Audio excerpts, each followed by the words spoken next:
this evening we're going to be talking about resource mobilization in the development sector with our special guest, Sandrina Davis. And we're going to be digging into what is resource mobilization, what are our experiences with resource mobilization, and looking at our experiences with corporations when it comes to resource mobilization and tips for engaging. So first, let's get to know our guest better. Sandrina has been in my corner since 2017. We met at a regional workshop in St. Lucia, and we had the pleasure of learning about advocacy. Yeah, it was about advocacy. And since then, we've just been helping one another, trying to make the Caribbean a better place. And Sandrina describes herself as a community servant who has been doing this work for the past 10 years with organizations such as St. Patrick's Foundation and International Samaritan. So thank you so much, Sandrina, for being here with us. Good to be here, Karen. Good to see you, and congratulations on, branching out on your own. I'm sure lots of organizations will benefit from just what you have to offer. Thank you so much. So we're still going to try to get to know you a bit better because not everybody knows you. And I'm going to ask you 3 questions and answer how you feel. Would you rather an unlimited travel budget or unlimited grocery budget? I'll take the unlimited grocery budget for sure. I love me some food. Yeah, I could see that, but I mean, I'm thinking if your groceries are covered, then you'll be able to travel.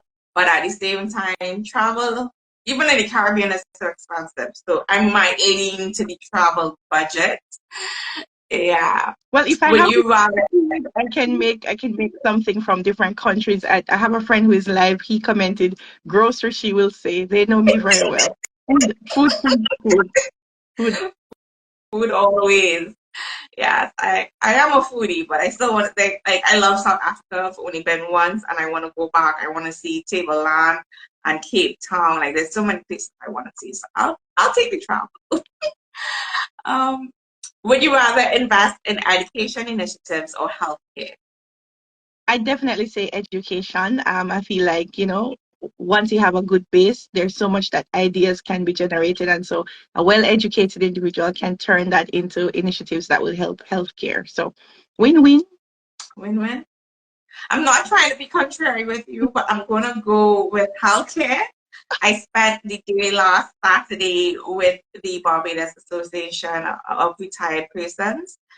And because we have such good healthcare in the Caribbean, we all have an aging population.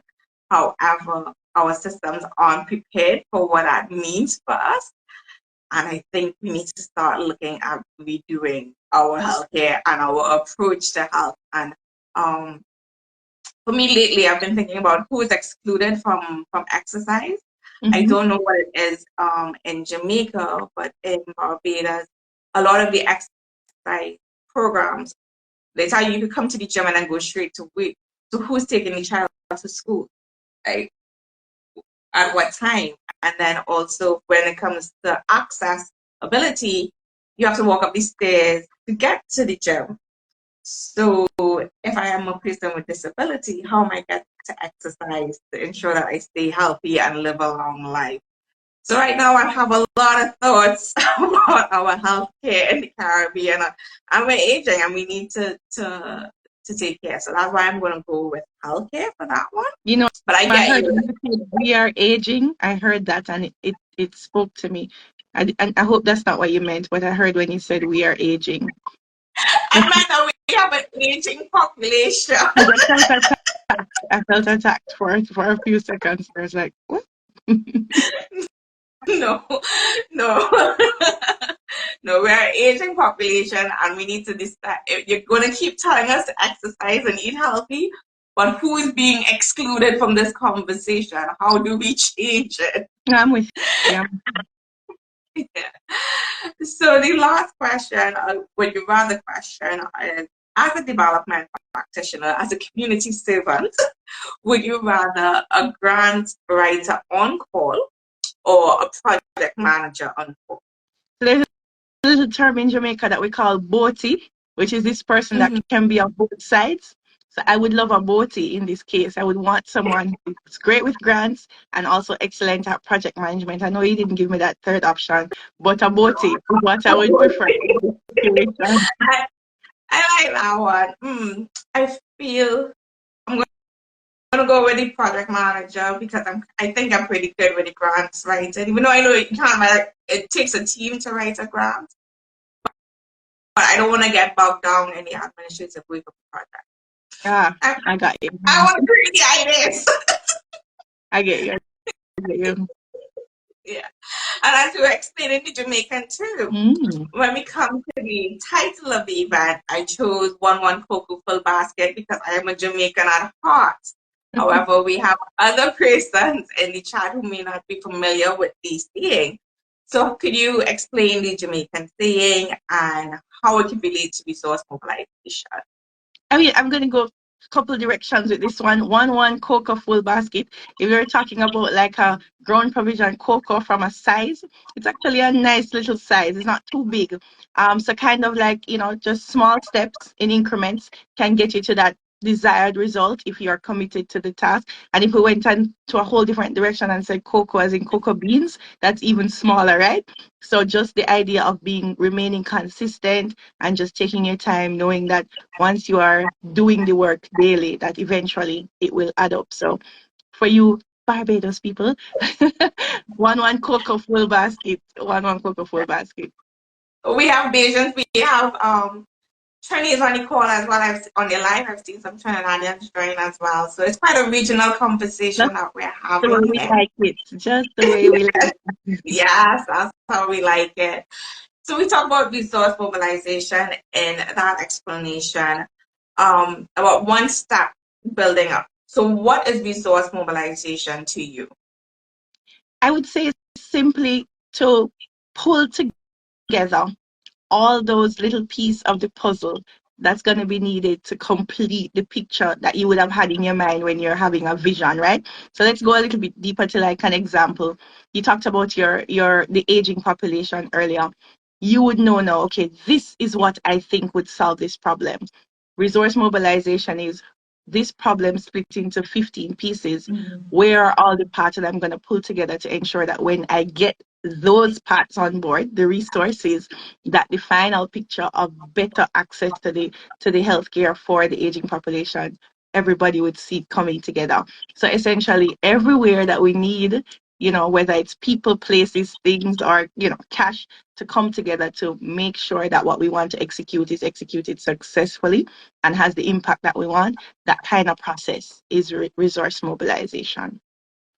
And I like that you said it's all the things that we need and it's a puzzle. Because to me, I feel like a lot of persons focus on the financial resources, but it's not only about financial resources, it's also about your in-kind. It's also about somebody volunteering their time, their knowledge, their skills. So there are different types of resources that we could be looking at and trying to harvest to build this puzzle to ensure that the project is actually effective to those who need it. And sometimes I think we we look for the big picture only, and we go after the entire piece of what we think will just solve it. Like if this donor would just give me $1 million, I know it's all solved. But we need to step back and start to think like, if I get this $1 million, what am I going to do with this $1 million? How am I going to ensure that it's actually going to be managed well? So even in your resource mobilization, you have to think about your resource management. Mm-hmm. So Yeah.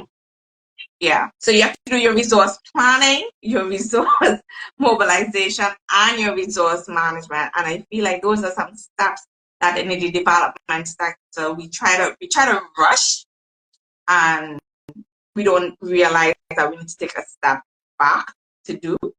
And I recently was in I don't remember what it was, if it was a workshop or a training, but I remember specifically the person that was facilitating said, because we always think that our problem is the lack of funds, It stifles our ability to innovate and look at what we already have in front of us to be able to do the work that we do, right? So we're solving big problems in the world. All our civil society organizations, our nonprofits, our charities, big up to everybody on this live who are helping to make a difference wherever you are. And so the first thing is for us, we need more money. We need more money. We need more money. But the facilitator was positing, actually, no. Maybe you do need to take some more time and think things through. Maybe you do need to take some more time and prepare. Maybe you do need to take some more time to look at what is it that we have now and how can we use it to our advantage. The question he asked was, what if money never comes? Would your organization stop trying to do what you want to do? And I was like, nope, you mad? You know? So now we have to be thinking about it in that way. If we never get another dollar, do we pack up Kainos Consulting? Do we pack up the organizations that we've been serving, the persons in the communities who need us, or do we constantly try to find another way? And I feel like that is also a part of, resource mobilization, as it were. Food And for that's thought. yeah, no, it's very good food for thought because we are dealing in a sector that are trying to solve the social ills of the region, poverty, the inequality, the climate change, and it's not always easy to get partners on board to do it. But yet I love this term. So my theme for this year is resilience and action. And I find when you're around these workers in the sector, no matter what, no matter the struggle, they still get up and they still try again. And what you're saying is so true that even when they don't have money, even when they don't, you'll hear the story about how I pulled the money from my pocket instead, and I did this instead. Or I went by Massey and I said, you know what? This family house just burned down. What could you give me? And Massey was like, all right. And they gave them donations. And that sort of resilience is a resource that we have in the sector. Yeah. And it should not be made light of. Because it shows the innovation of the sector as well. And that is something that I'm very proud of to be a part of, the innovation of the sector and the way that we see who's on the margin and we mobilize around that. And so my question to you is it only important because of what the beneficiaries get from it, or is resource mobilization important for the organization itself? I think it's something that's going to help all the parties involved. Unfortunately, we think about resource mobilization specifically for what we want to do with our beneficiaries. If we make sure that we're thinking about it on a larger scale, then what that does is it sets up the organization to, you talked about resource management, to be able to not have one night stands or 1 week stands with our partners, right? If you manage this resource, if you get it, you use it well, you show what you've done, then it's easier to get the person to come on board with you the next time, to get the support the next time. So I agree that our beneficiaries are always going to be our priority number one, right? But maybe, the team that functions, the future of the organization, the sustainability, that those parts can also be priority 1.1, 1.2, 1.3, so to speak, less they think the beneficiaries are not priority, but it's all very much interconnected. If I approached you and you believed in what I pitched and you gave me whatever I asked you for, and at the end of 6 months I did not deliver what I promised, I can't show you what you need, then I certainly will not be able to come back to you, the next time. And so the pre-work, I'm going to say whatever happens before the project hits the ground, and also what happens after the project has concluded, is also very important in the resource mobilization process. So you said it perfectly, not just the cash that we need, but do we have the right people? Do we have the right tools? Do we have, everything that's going to make sure that all of it functions well? I'd say has to be considered. Yeah, I agree with that. I agree with the idea that resource mobilization is not only outward, but it's also for internal structures. I know one of the weaknesses of this sector is that we focus a lot on the external and we hardly look at the inside to make sure that we are okay, that our organizations are okay, that our staff are taken care of, that they have the training that they need and the equipment that they need and stuff like that. And I also think what is critical in understanding, and you said it again, is that planning. So that we having a resource strategy, having a resource plan, mobilizing, and then managing your resources. So I think it's important not just to keep your doors open, but ensuring that those that are doing the work are welcome, benefited for what they have done, Mm-hmm. and then also for your beneficiaries as well, ensuring that their needs are being met. Yeah, I have to And agree with so, mhm. And we talked about financial and in-kind contributions as well. But when you, in your experience, what various funding models have you interacted with? Yeah, I feel like the traditional ones which we've touched on a little bit in our conversation that we can't skip over them, right? So if you were to ask somebody about resource, first person their minds would go to grant funding. It's something we used to. You shied away from choosing the grant writer earlier because we're traumatized from all the grants that we've had to write, from all the concept notes, from all the pitches that we've had to make, right? However, this is still a very viable way to access some resource, right? So you grant funding is one that I would have interacted with. Written grants, got yeses, got nos, got nevers, right? But we still keep going at it.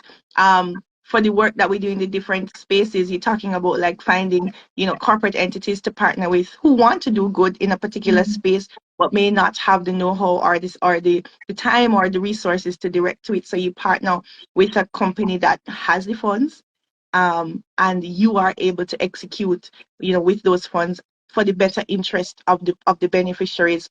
And then there is the donations, whether it's an individual donation, or an organization giving a donation. Something that I think has also been untapped is those kinds of things that families do after somebody has passed away. Yeah. Maybe somebody significant in the family, they knew that this was important, this cause was important to their family member. And I've worked at organizations where people that were on the board passed away, and Mhm. I mean, the gift that they gave to the foundation, I was like, oh my god, these people really like this organization. So that is also untapped. And when I say that, it also speaks to how we need to be managing our relationships, because we don't know what it will blossom to, right? So I leave Yeah. that. And then you have your fundraising, with at the organization level. Now, if it's grassroots, you're talking about your cake sale, your fish fry, right? And as you grow a little bit more, you have your major concerts or your wine festivals or whatever, but trying to raise funds yourself.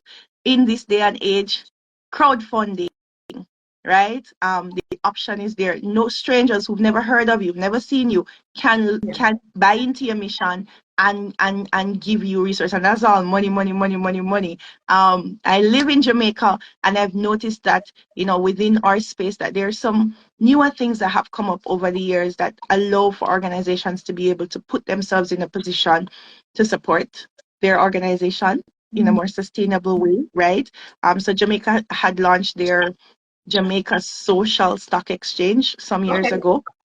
Similar to the stock exchange, except these persons who invest will not be getting back money, but they'll be looking for this social return on their investment, right? What's going to happen in our space that is going to benefit Jamaica overall. I think it was Yeah. a great initiative. There've been a few nonprofits who've listed, have made their targets, and are doing, good work. And then we also saw this rise of social enterprising, which is a model that I really love, and I've been looking at the ones that are doing it really well.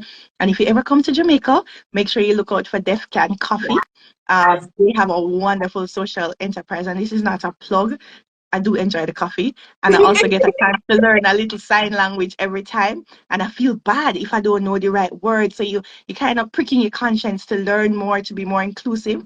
And so they have done a really, really great job in that way. And the last thing I'll say about the funding model, so to speak, is this part of not just looking at the ching ching, that there is a lot of value in the people that are going to be aligned with your organization. So don't discredit the volunteers, right? Who will never give you 100,000, but you would have gotten $100,000 from them 10 times over based on what they have done in your organization. in the University of the West Indies, a particular department is trying to work through a model about social return on investment that's supposed to help us to Okay. calculate what that is. I can't wait to learn more about it, because imagine being able to and if they do a Google search, because there's some papers that Dr. Knife and his team have put out on it, right? So imagine you thinking that this one person that comes every Saturday to tidy up and to do a little mentoring, you just say, oh, it's just Sandrina, but you'll be able to calculate what kind of financial value Sandrina would have given to your organization over time, just with time and talent. And we're in 2024, so we're not discounting, the people who never come to our place, but could be cause ambassadors. They like animals, or they like this, and they use their platform and their spaces to champion our cause, which can turn into, you know, people supporting us based on that. So I feel like the models have expanded. We're not throwing away the traditional ones, but we're keeping our eyes open to the non-traditional ones that can also turn the needle for us as things are shifting so rapidly. Yes, and I think you touched on a point about people and valuing the relationships with people. One of the key things with fundraising and resource mobilization is understanding that people give to people, and no one wants to feel like a cash cow. They want to feel like if they're valued, like if you care about them, and that in return they will try to see how to help you and how it is. And then also, because we're in a small region, everybody talks about everybody knows everybody. So they could be like, yes, I've helped Sandrina. Sandrina was a good work in this aspect. So yes, if you want to support this organization that she's at with at this time, feel free to go ahead. Or even with us, when you were with a certain organization and they had the annual fundraising, there I was supporting and giving funds for that. People give to people, and you need to ensure that you treat people as people do, not treating them as cash cows. And I think that's a key thing that you raised about valuing the relationships that you have built in your network, and not just saying, when I get this, no, well, I done with you. Or all you could give me is an hour a day, well, then I don't want that. Take the hour a day. Take the no and continue to send the thank you, the Christmas greetings or the New Year greetings, and see if they'll be willing to have a conversation with you again about a different project. So I think that's also important. And then when you talk about the cause ambassadors, that sort of mobilization is used often for advocacy campaigns, when persons lend their voice and they have to prove that they have legitimacy in an area. So if it is that we're doing a 16-day campaign and you want your MP to come on board to do a short video for you, that is a type of resource mobilization. You're not necessarily going to get money from him to do your campaign, but you're going to get his voice, which lends to your voice and amplifies it. That's also very important. And So you're right about one cocoa filling the basket. Just exactly what you've described is the same, imagery that, okay, this person just did a video for argument's sake, but the people that are gonna watch the video as a result of that will also, so everything is still adding up. Well, you were in the spirit when you brought up that title. Stay at the feet of Jesus. thank you. Yeah. Yeah, definitely. And it's just important not to overlook the small contributions, and not to overlook and rush to be like, I want the big donor. You never, yes, the big donor could help you, and we will always be glad for the big donor, but at the same time, the big donor is still a person. A person is still reading your letter. A person is still evaluating your proposal, and that person could switch jobs and go to another corporation or another donor agency and remember how you treated them when you got the no, or when you got the maybe, versus when you got the yes. So yeah, people give to people always. That's a key in resource I mobilization. agree. Yeah. So you talked about corporations, about grant funding, and that is more of what the traditional is like, recently I heard that proposal writing is the lifeline of the development sector. And I know you said you've been traumatized by all your grant writing experience. Do you think the traditional donor grant writing is the same as corporation writing for corporation proposals? I would say that there are some things that are just fundamentally necessary, right? Whether it's 2 pages or 40, whether you get a phone call or you have to go in and make a presentation. And so I the I would more want to talk about similarities than the differences, right? Especially when you're talking about corporations. They view things in a particular way, right? What's the bang for my buck? Is it gonna make sense? Is it solving the problem it says it's gonna solve? Is this gonna be great to align with my brand? You know, I don't will I have a PR nightmare after I signed on with this organization? And so well, that is of you have to keep that in mind. But then on the other side, I want to make sure that for us who want to serve people and help with real social issues that are affecting our world, um, that you don't miss why you are doing this in the first place. If we want to be honest, sometimes we get shifted into this thing. How do I sound the way that I need to sound to ensure I get this? But does that sacrifice the problem that I'm trying to solve? And so it's kind of to find the middle ground, whether you're writing for a little small thing or it's a big thing, that you never lose sight of what is this problem that I'm trying to solve. And those who are in the business of problem solving are going to see that when you give it to them, whether it's at a very high level or at a very low level. Like, we must make sure that we're staying true to the reason why we're working in HIV, or we're working with at-risk youth, or we're working with vulnerable populations. What is it that I'm trying to hit? And so a lot of us end up chasing the funding, right?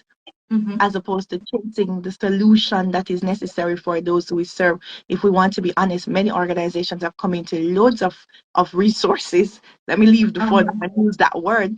Loads of resources. And has it moved the needle in that space where they were working? Has it transformed 10 lives?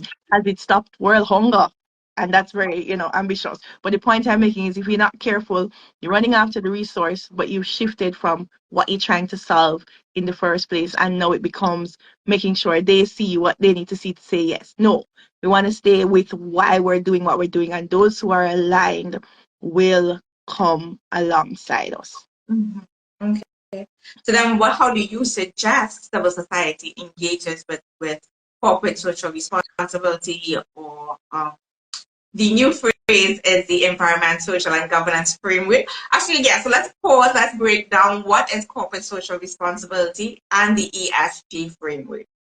I mean, like, simply put, back in the day, which is just a couple years ago, right? CSR was this big buzz where a lot of major companies were making sure that some parts of their earnings, their profits, were being given back to communities, helping, so to speak, their corporate social responsibility. Over the years, that has shifted to ESG being the focus, which is really just bringing in another aspect of making sure that what you're doing is not to check a box as a company, but that everything that your company does has the best interest of the people in itself. So ESG becomes environmental, social, and governance. What they're asking is, as a business and you're making money, is what you're doing benefiting the environment and not turning it into greater harm, right? The social represents similarly to what was being done with CSR. Are you helping the people who are helping you to be rich and famous? You know what I mean? Yeah. And from a governance standpoint, how are you running your organization? Are there fair practices for your employees? Do you have, ethical practices with your procurement? Are you doing the right thing with your disposal and things like that? And it really just holds the companies to a higher level of accountability to make sure that, as I am buying this clothing item every day and I can't resist the app, is it that this company is also taking care of its workers, and where it throws away the dyes that it used to make the things that I love and so much? If you look at it in that way, then you kind of get a sense of. So for organizations who are going to be engaging now with companies who they know or they don't know have this mission, I'd say you have to start at this research. Look at the companies that are in your space, right? Are they talking about ESG as a primary focus as part of their strategy. Companies who are focusing or who have ESG as a focus do ESG disclosures or ESG reports or ESG statements. If they're publicly listed, then those things are, you can find it online on their website, on the Yeah. stock exchange or whatever. Go look at it, read, see what they're doing. And you would say, oh, well, this company says they're investing in our youth. Maybe I could approach them regarding this program that I'm having with young people through sports or homework or whatever. And then you may look at it again and you see, oh, this company says they're trying to work, make sure that the environment is in a good state. They're recycling, they're taking down their energy bill.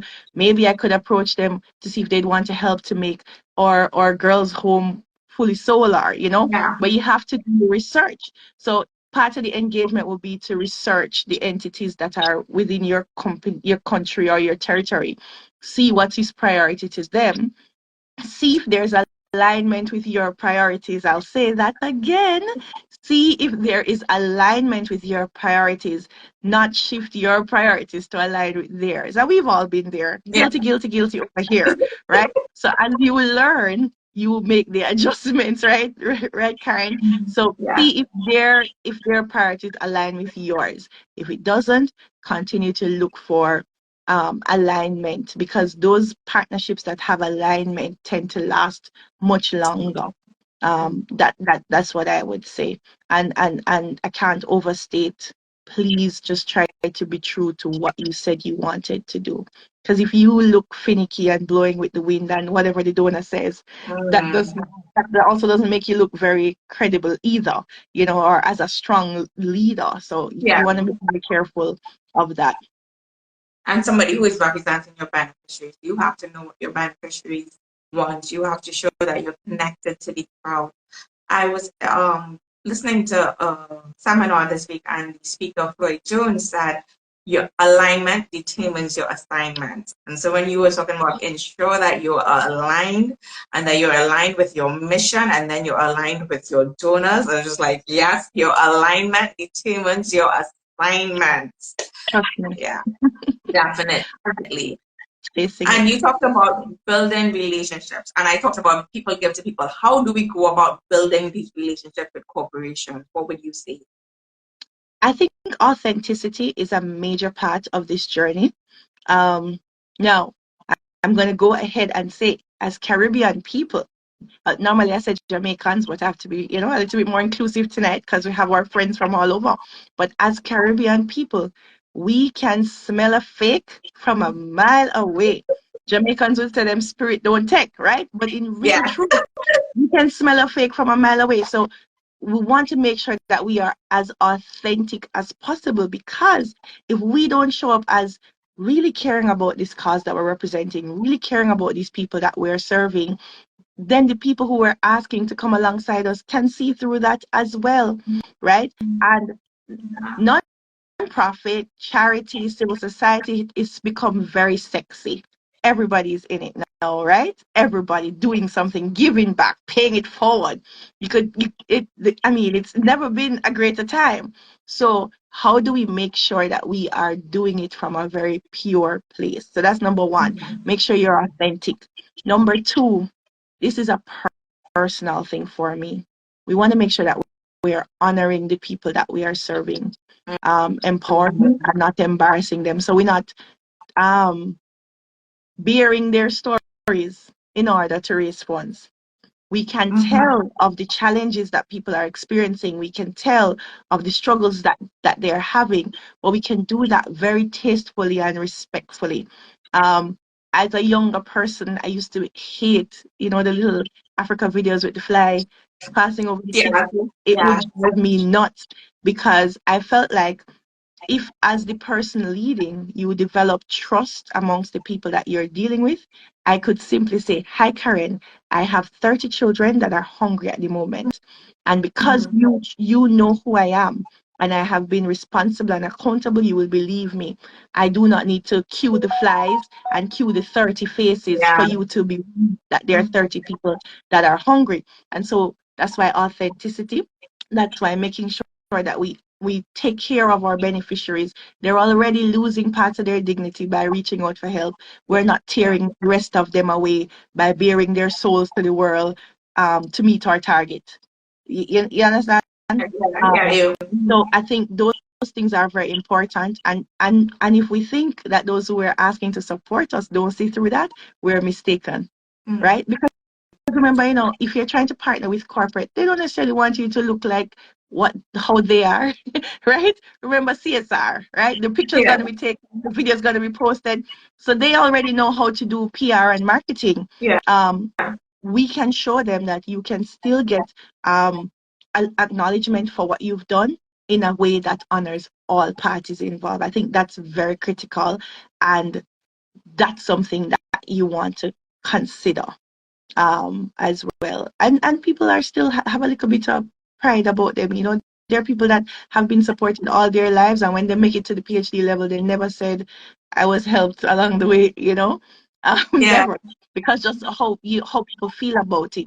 But we can still share impact stories in a way that honors those who have been served and those who are giving the money to serve. There's one other thing, and I don't want to lose it, but so being authentic, tastefully representing the stories and your Mhm. cause, and also remaining fully accountable.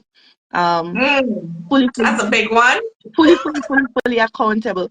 And so remember, in our sector, there's always something to be done. There's always a need. Like, let's be Yeah. clear. However, if I approached you to build 4 houses, I must build 4 houses. I must not come back to say, well, I thought about building 3 and just adding a pool on one.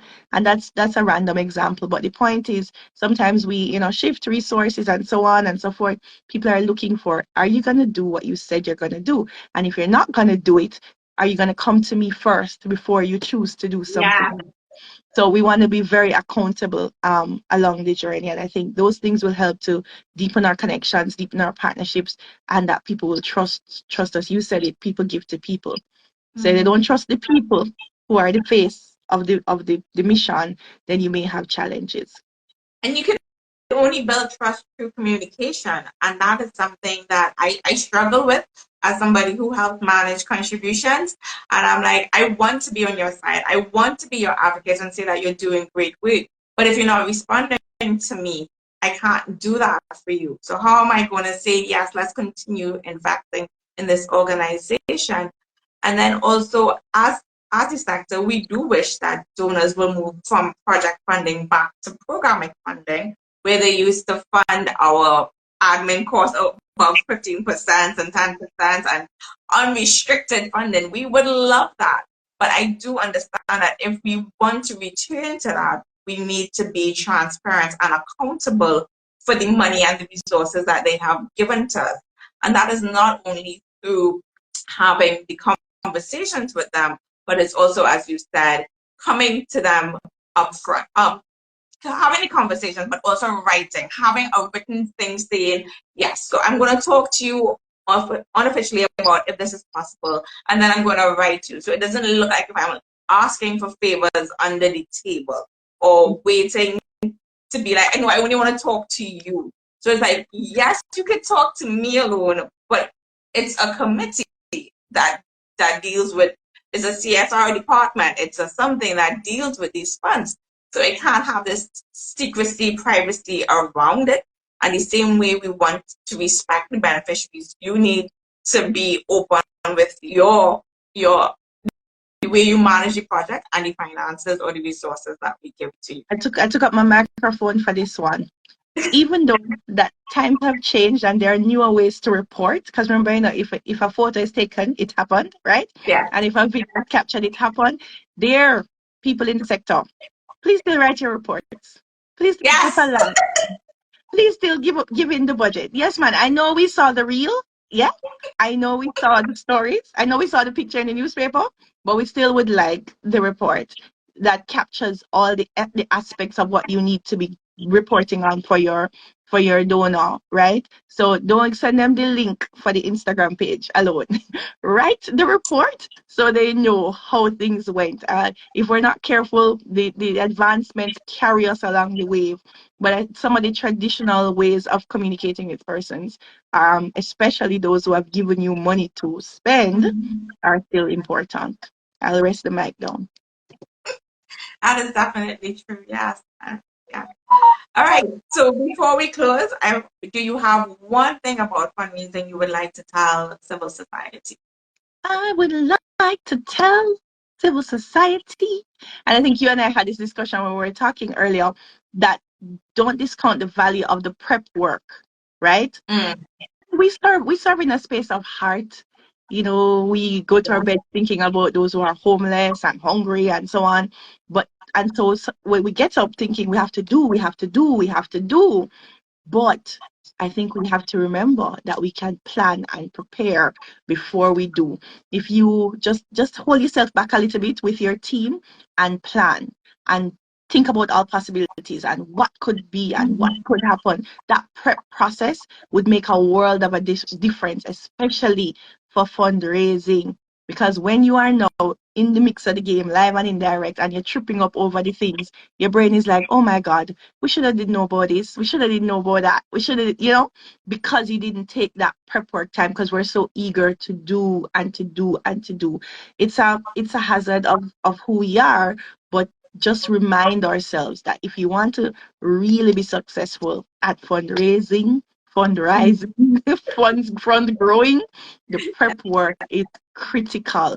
Take those few weeks, take those 3 days, take that retreat time, sit with your team, plan, write, make a plan, chart a course. What step one? What step two?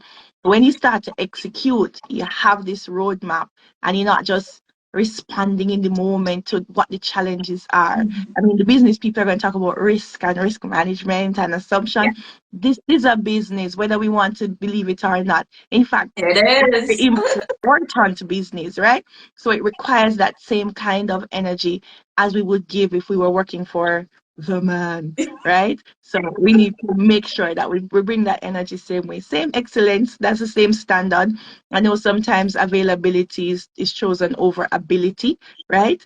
But excellence is still the standard, even in this industry that we serve. Definitely. I definitely agree with the planning stage. Um, is one of the key stages, and it's not only planning your project, but planning who you're going to approach, ensuring that you know who you are as an organization, what you want to do as a project, and then who you're going to approach and who aligns once again with that assignment. So I agree with you that that planning stage, that prep stage, cannot be underestimated. They cannot be rushed. When by the time you see the grant call, you should have already known what projects you wanted to do this year. Yeah, and who your beneficiary is going to be for that project. Definitely, I agree with that. I don't. Anybody in the live wants to ask us any questions before we close tonight?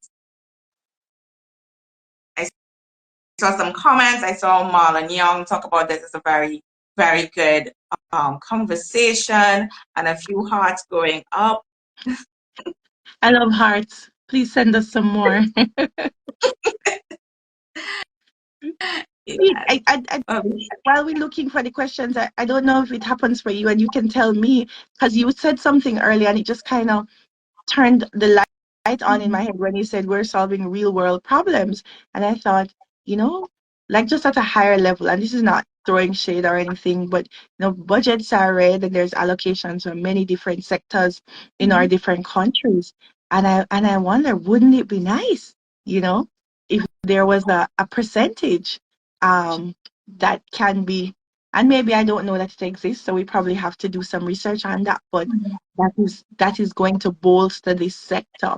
That would be something that would be interesting, because the problems that we are solving also help our countries to develop overall. What many of us do help to reduce crime, help to reduce illiteracy, help to reduce joblessness, and so on. So we are also adding to the growth of our countries.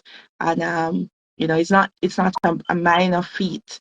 We do it for the love and for the passion, but we have that end goal in mind. And we had to study like everybody else, no? So, Yeah. you know, Yes. study like everybody else to get the job done. So it'll be interesting to see how things go over time.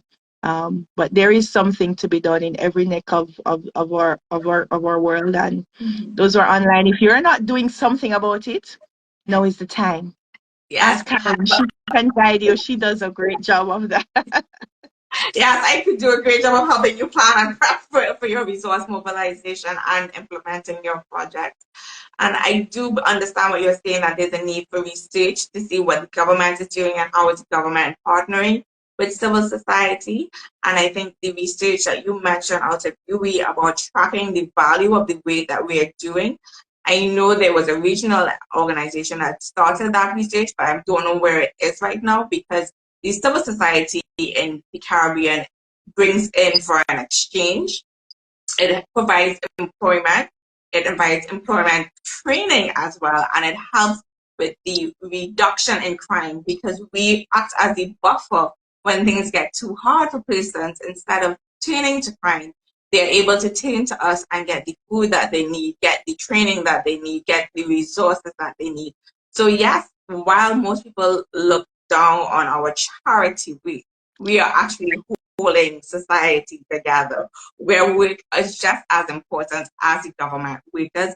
And that's also something that I want to ensure that those who are listening understand, that our value is not less than the donor agencies or the corporation. You're not going with your head low begging for two coins, but you're going understanding that you have value as an organization, and that the relationship is Yeah. symbiotic.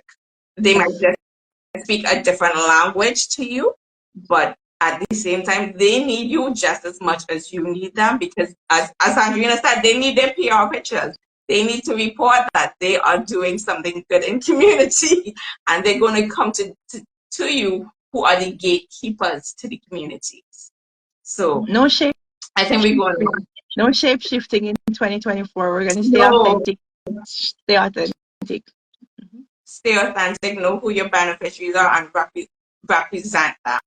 Represent them well. And as Sandrina also said, honor them in the way that we talk about them and the way we represent them to corporates and other donors as well. Yep. I know we could talk whole nights about this, but I think we're going to come to a close now. Thank you once again, Sandrina. Do you want, you could put your contact information if you want in the chat, or we could share it later. The recording will be saved live, and then also I will upload it to the YouTube channel as well. Thank you so much to everyone who joined us, and I hope you all have a great night. Bye. Thanks. Bye bye.